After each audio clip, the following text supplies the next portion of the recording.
स्वागतम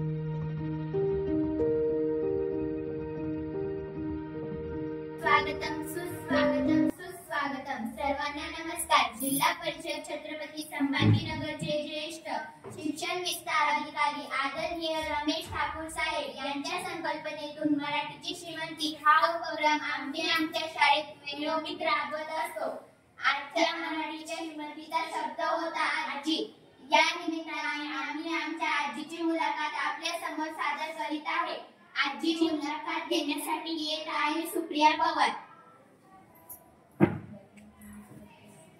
नमस्कार आजी। आमच्या जिल्हा परिषद प्राथमिक शाळा कोटनांद्रामध्ये तुमचे सहर्ष स्वागत आहे।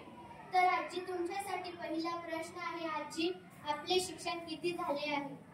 शाळाबाई मालू हिरे कोटनांद्रा। मला काय करायला आवडतं? कीर्तनाला आवडतं, भजनाचं, काकड्याचं हे करतोय आम्ही।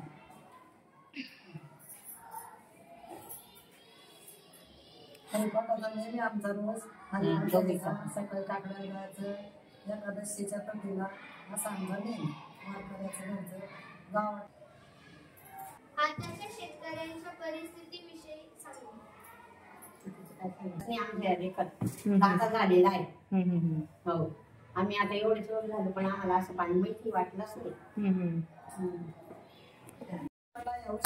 एवढा पाणी पडला नाही आम्हाला, 40-50 वर्ष वेळ झाली आमची, पण आम्ही एवढं पाणी अजून पण आला नाही। पण यावर्षी खूप हात लागले शेतकऱ्याचे, पण सरकारनं काहीतरी त्यांना मदत द्यावं आमची अशी इच्छा आहे। यायचं झालं द्यायचे खराब आजी एखादी गवळण म्हणून दाखव। रडते माझे बाळताने समजाविता राहिना, रडते माझे बाळताने समजाविता राहिना, नाना परी सखो चंदना। आजी तुमचं लहानपण कसं होतं? आमचं लहानपण आहे ना तर गरिबीतूनच गेले जायचे। आम्हाला काही पैसे मिळाले नाही, 5 पैसे 10 पैसे मिळायचे आम्हाला गोळ्या बिस्किटाला। आता तुमचं कसं आहे, तुम्हाला सर्व मिळतंय का नाही? आम्हाला कसं आई वडील द्यायचे नाही, आम्ही मागायचं 10 द्या, 5 पैसे द्या, 20 पैसे द्या, 4 आणि 8 आण्याचा व्यवहार होता पहिला। आणि आता कसं आहे ना की पोरं 10 मोडता का 20 मोडता काय, आता खायला भेटतं। आम्ही असं लाडू कधी केले आमच्या ना, चोरून लाडू खायचे, कपडे सुद्धा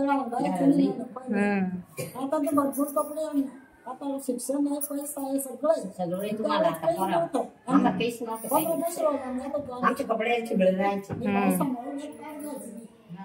सांभाळत होते। आता नाही कोणा असं बोलतो, दैव चांगलं याचा योग चांगला, तुमचा योग असे पैसे नव्हते पगार नव्हता, मास्तर असे घर सांभाळतात। तुमचं शिक्षण असं तिचं पहिले एवढा वेळ नव्हता ना, रात्रीची म्हणजे अभ्यास केली आमच्या पोरांनी सुद्धा, म्हणजे भावानं आम्ही आम्हाला रात्री अंधारात नेलो आम्ही। असं होतं पहिले।